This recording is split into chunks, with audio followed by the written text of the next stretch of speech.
Hello friend, कैसे हैं आप सभी लोग। आप सभी की तैयारी कैसी चल रही है। आई होप कि सबकी तैयारी बहुत अच्छी चल रही होगी। सबने क्वेश्चन पेपर पुराने भी सॉल्व कर लिए होंगे। उसके साथ सब लोगों ने अपनी एनसीईआरटी को दोबारा से रिवीजन भी कर दिया होगा। लेकिन पुराने प्रीवियस क्वेश्चन सॉल्व करना मत भूलना, क्योंकि इससे आप लोगों की एक तो मिस्टेक का पता चल जाएगा कि छोटी छोटी गलतियों से ही क्वेश्चन पूरा का पूरा गलत हो जाता है। और लेकिन अभी जो नई एजुकेशन पॉलिसी होगी, इसमें 1/4 आप लोगों के मार्क्स भी जुड़ने वाले हैं, तो इसलिए उसमें ज़्यादा से ज़्यादा स्कोर करने की कोशिश कीजिएगा। छोटी से छोटी प्रॉब्लम्स होती है, उनको सॉल्व आप सिर्फ क्वेश्चन पेपर से ही सॉल्व कर सकते हैं। जिस भी स्टेट के आप लोगों के पास क्वेश्चन पेपर है उनको ज़रूर सॉल्व करना। ज़्यादा से ज़्यादा हिंदी का पोर्शन थोड़ा अलग आता है, इंग्लिश का पोर्शन थोड़ा सा अलग आता है सी टेट का। जैसे यूपी टेट की अगर हम बात करें तो उसमें ज़्यादा ग्रामर पूछा जाता है, लेकिन उसमें सी टेट में नहीं पूछा जाता। तो इसलिए अपनी अलग अलग सिलेबस जो भी है उसके आधार से तैयारी कीजिएगा, तो आप लोगों का स्कोर भी अच्छा हो जाएगा।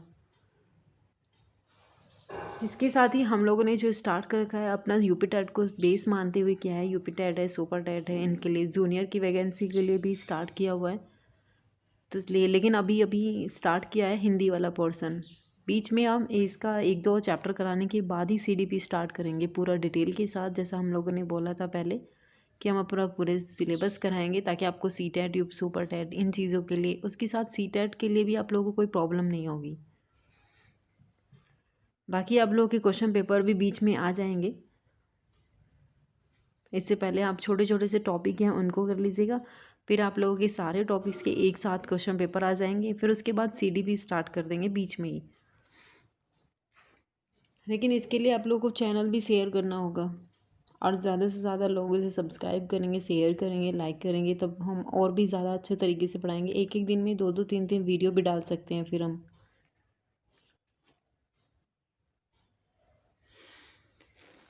ठीक है। तो आप लोगों ने हमारी हिंदी वाली वीडियो पढ़ी होगी, इसमें ग्रामर स्टार्ट किया है, वर्णमाला हम लोगों ने कल कंप्लीट करा दी थी। उसमें उससे संबंधित जो भी आप लोग के छोटे छोटे पॉइंट बच गए होंगे, जैसे क्वेश्चन पेपर में क्वेश्चन पूछे जाते हैं, जब हम उनसे किसी वर्णमाला से संबंधित क्वेश्चन बनाएंगे तो वहाँ से जो भी क्वेश्चन वहाँ से छूट गया होगा, या जो भी हम लोग से टॉपिक या कोई भी क्वेश्चन ऐसा है जो हम लोगों ने इस वर्णमाला में नहीं पढ़ाया, वो सारे हम क्वेश्चन में अपने सारे कंप्लीट करा देंगे, ताकि आपको कोई प्रॉब्लम ही ना हो। क्योंकि यहाँ से जितनी भी चीज़ें पढ़ाएंगे ये 2-3 बुक्स के माध्यम से आप लोगों को पूरा डिटेल के साथ पढ़ाई जाएगी, ताकि आपको ख़रीदने की ज़रूरत नहीं पड़ेगी, और ना ही किसी और चीज़ के लिए बुक करेंगे कि इस बुक में नहीं है, उस बुक में नहीं है। तो सारी एक ही जगह आप लोगों को मिल जाएंगी, आप लोगों को टेंशन लेने की ज़रूरत नहीं है। ठीक है, बस आप अपना आराम से पढ़िएगा, नौकरी भी लग जाएगी आप लोगों की। ठीक है, तो हम स्टार्ट करते हैं अब अपना दूसरा टॉपिक। आज हमारा दूसरा टॉपिक क्या है, छोटा सा टॉपिक है, इसमें से भी 1-2 क्वेश्चन पूछ लेता है। इसके साथ अगर कोई बीटीसी वाला स्टूडेंट भी है जो भी पढ़ रहा है, तो उसके लिए भी ज़्यादा बेनिफिट्स हैं, क्योंकि यहाँ से क्वेश्चन पूछ ले जाते हैं बीटीसी वाले पेपर्स में भी। तो इसलिए इसके ज़्यादा से ज़्यादा शेयर भी कीजिएगा, लाइक ज़रूर कीजिएगा हमारे चैनल को। ठीक है, इसके साथ हम जो अभी टॉपिक स्टार्ट करने वाले हैं अपना, क्या है हमारा आज का टॉपिक, विराम चिन्ह। ये छोटा सा टॉपिक है, लेकिन क्वेश्चन इसमें से ज़रूर पूछे जाते हैं। विराम चिन्ह क्या होते हैं, कहाँ इनका प्रयोग होता है।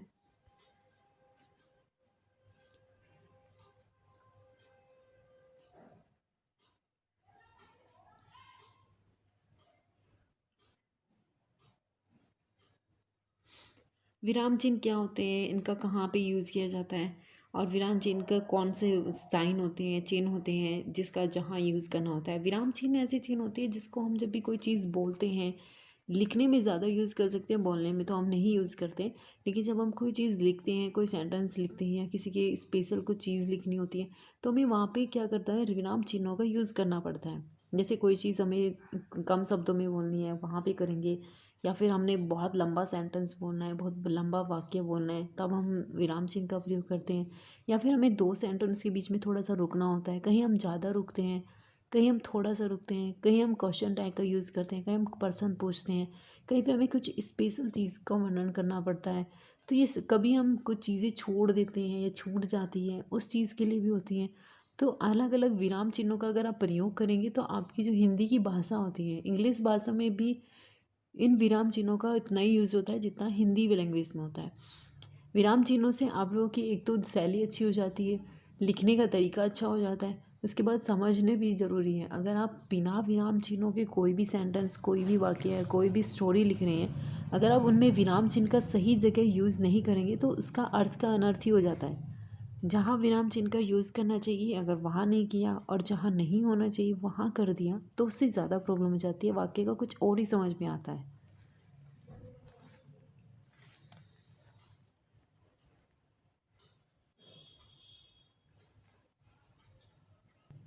ठीक है, तो आप लोग अगर अपने नोट्स खुद बना रहे हैं तो और भी ज़्यादा अच्छा है, क्योंकि नोट्स बनाने से आप लोग को ही फ़ायदा है। जब आप लोग का पेपर आता है तो आप रिवीजन करने के लिए बहुत ज़रूरी होता है उस टाइम के लिए शॉर्ट नोट्स बनाना। अगर आप पूरा डिटेल के साथ बनाना चाहते हैं तो फिर आप लोगों को अगर जहाँ पे भी हिंदी का सिलेबस आएगा वहाँ पे कोई प्रॉब्लम नहीं होगी। हमारी वीडियो पढ़ने के बाद एक एक चीज़ को बहुत डिटेल के साथ बहुत सही तरीके से आप लोगों को समझाया जाएगा। अगर नहीं समझ में आ रहा है, कोई प्रॉब्लम है, तो आप हमें बता सकते हैं कि हमें समझ नहीं आ रहा है। ठीक है, तो हम यहाँ से स्टार्ट करते हैं। फिर विराम चिन्ह, विराम चिन्ह भी बहुत प्रकार के होते हैं, अलग अलग होते हैं। कहीं हमें थोड़ा सा रुकना पड़ता है, उसके लिए अलग विराम चिन्ह है। ज़्यादा रुकते हैं तो उसके लिए अलग विराम चिन्ह है। कभी हमसे त्रुटिवश कुछ हो जाता है, कुछ छूट जाता है, गलती हो जाती है, वहाँ के लिए विराम चिन्ह अलग है। जब हम किसी से क्वेश्चन पूछते हैं तो उसके लिए भी हमारे पास और भी विराम चिन्ह होते हैं। तो इन विराम चिन्हों का अपना एक अलग ही महत्व होता है जिससे हिंदी में बहुत ज़्यादा यूज़ किया जाता है। ठीक है, जैसे कि क्या होता है, एक होता है पूर्ण विराम, ये आप लोग सबसे ज़्यादा यूज़ करते हैं। इसका साइन का क्या होता है, ये ऐसे, ये क्या होता है, ये पूर्ण विराम होता है। पूर्ण विराम का मतलब क्या होता है, इसका मतलब होता है कि जब वाक्य की पूर्णता को प्रकट किया जाता है। अर्थात क्या होता है कि एक वाक्य आप लोगों ने बोला और दूसरा वाक्य आप लोगों को बोलना है। एक वाक्य पूरा होने के बाद आप इस चीज़ का यूज़ करते हैं पूर्ण विराम, यानी कि हमारा एक वाक्य पूरा हो चुका है, अब हमें दूसरा वाक्य स्टार्ट करना है तो उसके बीच में पूर्ण विराम का चिन्ह लगाया जाता है।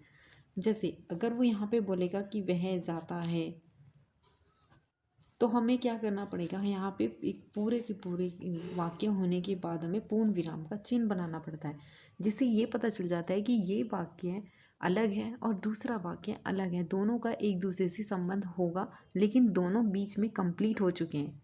जैसे वह जाता है, तुम क्या कर रहे हो, मैं यहाँ नहीं आ सकता, मैं कल वहाँ नहीं जा सकती, ऐसे जो सेंटेंस होते हैं उनको पूरा एक कंप्लीट कर दिया जाता है, उसके बाद ही पूर्ण विराम का चिन्ह लगाया जाता है। और ये चिन्ह आप लोगों से पूछे भी जाते हैं कि पूर्ण विराम का चिन्ह क्या होता है, अर्ध विराम का चिन्ह क्या होता है, क्वेश्चन टैग का क्या होता है, या फिर विस्मय बोधक का चिन्ह क्या होता है। तो इनको बहुत ध्यान से पढ़िएगा तभी आप लोगों के समझ में आएगा।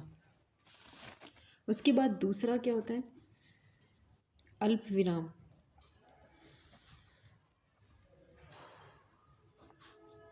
अल्प विराम का चिन्ह होता है ऐसे, ये ऐसे बनाया जाता है। इन चिन्हों को भी बहुत ध्यान से पढ़िएगा क्योंकि ये चिन्ह आप लोगों से कन्फ्यूज़न में भी होते हैं, बहुत सारे चिन्ह होते हैं ये, तो इसको पता होना चाहिए। पूर्ण विराम आप सब लोग यूज़ भी करते हैं, बहुत यूज़ करते हैं इसका। अर्ध विराम, अल्प विराम क्या होता है, ऐसे चिन्ह होता है, ये अर्ध विराम अल्प विराम होता है। इसका मतलब क्या होता है कि जब भी हम कोई चीज़ होती है तो इसका मतलब क्या होता है, थोड़ा सा रुकना।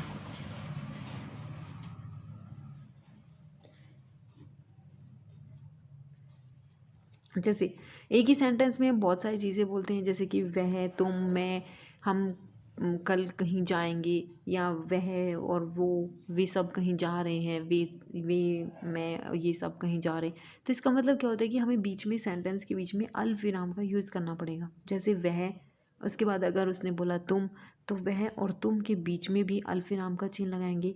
उसके बाद जब तीसरा बोला जाता है तो वहाँ पे और लगाया जाता है, लेकिन दो के बीच में हमेशा अल्प विराम चिन्ह का यूज़ किया जाता है। जैसे हम लोग नदी, नाले, झरने पार करने के लिए आगे बढ़ते चले गए, तो इसमें क्या हुआ, नदी पे अल्पविराम लगाया जाएगा, नाले पे भी अल्पविराम लगाया जाएगा, और झरने पार करने के लिए आगे बढ़ते गए, तो झरने के बाद तो अल्पविराम नहीं लगेगा, लेकिन दो से पहले हमें क्या लगाना पड़ेगा, अल्पविराम का यूज़ करना पड़ेगा।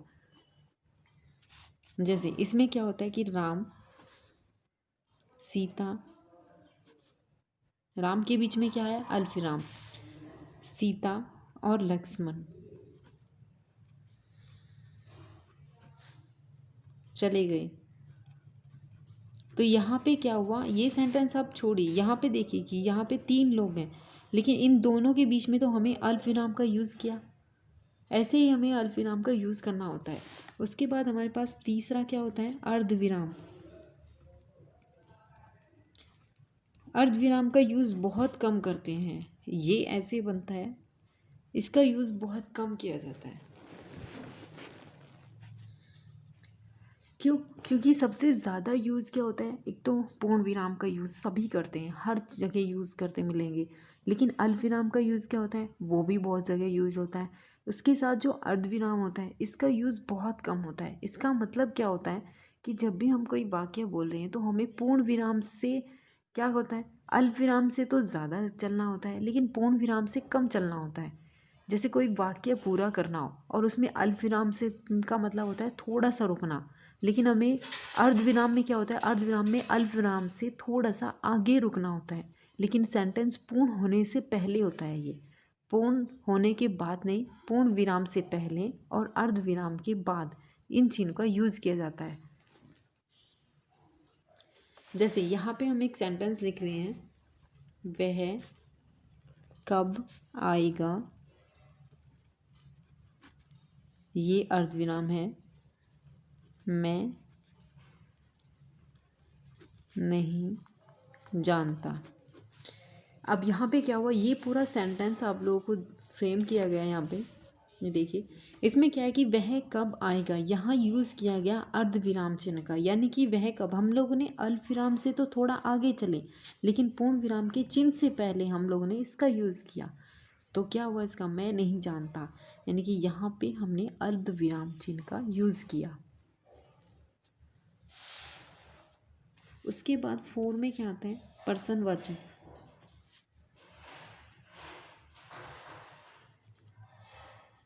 ये आप लोगों को पता ही होगा, ये तो बहुत ज़्यादा यूज़ होता है, इंग्लिश में भी बहुत ज़्यादा यूज़ होता है इन चीज़ों। प्रश्नवाचक का मतलब क्या होता है कि जब हमें किसी से क्वेश्चन पूछना होता है या उसमें कोई क्वेश्चन आया हुआ होता है, जैसे वह क्या कर रहा है, तुम क्या कर रही हो, क्या वह कल आएगा, इस तरह के जो क्वेश्चन होते हैं उसमें लास्ट में जब वाक्य पूर्ण हो जाता है तो वहाँ पे पूर्ण विराम चिन्ह का प्रयोग नहीं किया जाता। इसलिए आप लोगों को कंफ्यूज करने के लिए कभी कभी क्या होता है कि वाक्य वर्तनी जब बोल आते हैं सेंटेंस, उसमें क्या करता है, छोटी छोटी मिस्टेक कर देता है। जैसे वे क्यों हंस रहे हैं, वह कहाँ जा रहा है, ऐसा सेंटेंस दे दिया और बाद में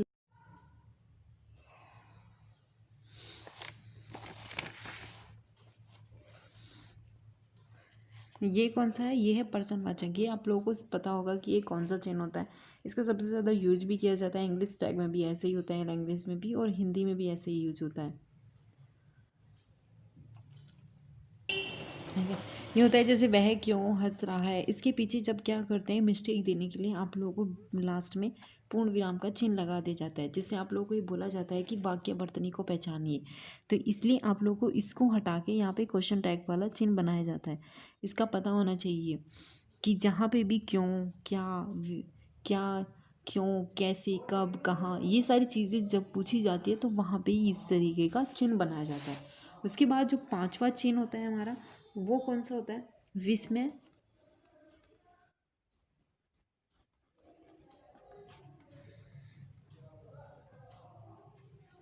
इसको बोला जाता है विस्मयदी बोधक चिन्ह। ये आप लोगों को बीटीसी के जब हिंदी का पेपर आता है उसमें भी आप लोगों से पूछा जाता है कि 2 या 3 पर्सन उनके विराम चिन्हों का नाम बताइए, चिन्ह बताइए और 1-2 वाक्य का प्रयोग करके उनको बताइए। तो ये आप लोगों को पता होना चाहिए कि विस्मय बोधक चिन्ह कैसा होता है। ये ऐसा होता है जिसको इंग्लिश में एक्सक्लेमेटरी सेंटेंस बोला जाता है, तो उसमें इसी चिन्ह का प्रयोग किया जाता है। जहाँ पे भी कोई चीज़ अचानक से होती है, जैसे कि क्या हो रहा है, कभी कोई भय आ रहा हो, क्रोध हो, या हर्ष की बात होती है, या वाह, ऐसे कोई सेंटेंस बोले जाते हैं, वाह, ऐसे होते हैं, तो उनके पीछे ये चिन्ह लगाए जाते हैं। कभी कभी क्या होता है कि वाक्य की शुरुआत में चिन्ह का यूज़ न करते हुए लास्ट में सेंटेंस का यूज़ कर दिया जाता है, वाक्य के बाद में विस्मय बोधक चिन्ह का प्रयोग कर दिया जाता है। जैसे एक सेंटेंस है, अरे, यहाँ पे चिन्ह बना दिया, यह क्या कर रही हो। यहाँ पे तो यही आएगा, लेकिन इन्होंने क्या किया कि यहाँ पे अरे के बाद यहाँ पे क्या हुआ, एकदम से हमने इस पे ज़्यादा जोर डाला अरे पे। तो इस तरीके के जो भी वाक्य होते हैं वहाँ पे हम विस्मयदिबोधक चिन्हों का प्रयोग किया जाता है। भय होते हैं, क्रोध होते हैं, भाव होते हैं, ऐसे वर्ड के बाद में इसका प्रयोग किया जाता है। ये आप लोगों को पता होना चाहिए। जब आप लोग 2-3 वाक्य बनाते हैं तो इस चीज़ का प्रयोग किया जाता है। उसके बाद हमारा लास्ट ये है उद्धरण। उद्धरण चिन्ह ये भी पता होना चाहिए कि ये वाक्य में कहाँ पे यूज़ किया जाता है। उद्धरण चिन्ह का क्या होता है कि ये 2 जगह यूज़ किया जाता है। इसमें क्या होता है कि 2 रूपों में प्रयोग किया जाता है। एक में क्या होता है कि इसमें होता है एक ऐसे चिन्ह बनाया जाता है। इसमें क्या होता है कि एक इसमें 2 तरह के चिन्ह का प्रयोग किया जाता है। एक होता है इकेरा, यानी कि ऐसे बनाए जाते हैं, और एक क्या होता है दोहरा, यानी कि जहाँ पे डबल यूज़ किए जाते हैं, ऐसे यूज़ किए जाते हैं। तो ये आप लोगों को पता होना चाहिए। इसमें 2 चिन्ह का प्रयोग होता है, इकेरा और दोहरा प्रयोग होते हैं। अब आप लोगों को ये भी पता होना चाहिए इकेरा कहाँ यूज़ होता है और दोहरा कहाँ पे यूज़ होता है। इकेरा का यूज़ वहाँ पे होता है जब किसी के नाम के बारे में बताया जाता है, रचना के बारे में, उपनाम के बारे में। जैसे कि बोला जाता है कि श्री रामधारी सिंह दिनकर। दिनकर क्या है, उसका उपनाम है। तो दिनकर से पहले हम क्या करते हैं, एक कहरा का चिन्ह का यूज़ कर दिया जाता है। तो ये क्या है, जैसे किसी की रचना के बारे में, उपन्यास के बारे में, किसी के बारे में स्पेशल कुछ बताना होता है तो वहाँ पे इकेरा चिन्ह का प्रयोग किया जाता है। अब आप लोग बोल रहे होंगे कि दोहरे का कहाँ यूज़ होता है। दोहरे का यूज़ वहाँ होता है जब किसी व्यक्ति द्वारा की गई बातों को उसी में ही प्रयोग किया जाता है। जब कोई व्यक्ति बात कर रहा है, कोई बात कर रहा है, कोई वाक्य बता रहा है, तो उसी की रूप में उसी को कहा जाता है। जैसे किसने क्या कहा, जैसे कोई कह रहा है कि माँ ने पूछा बेटा तुम कब आए। ऐसा कोई भी वाक्य होता है जिसमें ये पूछने वाला काम होता है। जैसे माँ ने कहा, तो यहाँ पे क्या होता है, यहाँ पे ऐसा चिन्ह का प्रयोग किया जाता है। उसके बाद यहाँ पे क्या होगा, बेटा तुम कब आओगी। अब यहाँ पे देखिए कितने चिन्हों का प्रयोग हो रहा है। यहाँ पे कहा माँ ने कहा, ये बात इसने बोली, दूसरी उसी में उसने बोल दी वही बात। तो यहाँ पे क्या हुआ, डबल का प्रयोग हुआ। लेकिन उसके बाद यहाँ पे क्वेश्चन टैग का भी यूज़ होगा। क्यों होगा, क्योंकि यहाँ पे कब आ रहा है, ये भी आप लोगों को पता होना चाहिए। वीडियो ज़्यादा लंबी ना हो जाए, लेकिन आप लोगों को ये सारी चीज़ें इसके साथ पर आप लोगों को ये सारी चीज़ें समझ आनी चाहिए। विस्मय बोधक चिन्ह क्या होता है, उद्धरण चिन्ह क्या होता है, प्रश्नवाचक चिन्ह क्या होता है, उसके बाद अर्धविराम वाला चिन्ह क्या होता है, इसका ये संकेत क्या है, चिन्ह क्या है, अर्धविराम का यूज़ कहाँ होता है, पूर्ण विराम का चिन्ह का यूज़ होता है। उसके बाद लाघव का आप लोगों को नेक्स्ट वीडियो में पढ़ाया जाएगा। लाघव चिन्ह होता है ऐसे। उसके बाद त्रुटि वाला, जिसको हंस चिन्ह भी बोला जाता है, ऐसे होते हैं। उसके बाद और क्या होता है, निर्देशक चिन्ह का यूज़ किया जाता है। उसके बाद कुछ विवरण दिया जाता है तो ऐसे चिन्हों का यूज़ होता है। ये चिन्ह सबसे ज़्यादा पूछे जाते हैं, तो ये भी आप लोगों को पता होना चाहिए। ये नेक्स्ट वीडियो में हम लोग ज़रूर करा देंगे। फिर उसके बाद इन दोनों के संबंधित वाक्य कुछ क्वेश्चन भी बताएंगे, ताकि आप लोगों की जो मिस्टेक है छोटी छोटी की कैसे पहचानते हैं, किस तरीके के क्वेश्चन पूछेगा, किस टाइप का ये क्वेश्चन बना सकते हैं विराम चिन्ह पे, वर्णमाला पे, तो वो सारी चीज़ें आप लोगों को बता दी जाएंगी। क्वेश्चन से भी जो भी चीज़ आप लोगों की छूट गई होगी या क्वेश्चन आ सकते हैं, कहाँ से बन सकते हैं, किस टाइप के क्वेश्चन बन सकते हैं, ये सारी चीज़ें आप लोगों को क्वेश्चन में कवर करवा देंगे। इसके बीच में हम CDP स्टार्ट करने वाले हैं, चाइल्ड डेवलपमेंट, जिससे आप लोगों को वो भी चीज़ लगातार चलती रहेगी और हिंदी भी आप लोगों की होती रहेगी। लेकिन इस चीज़ को आप लोग सब्सक्राइब, चैनल शेयर सब कुछ कीजिएगा।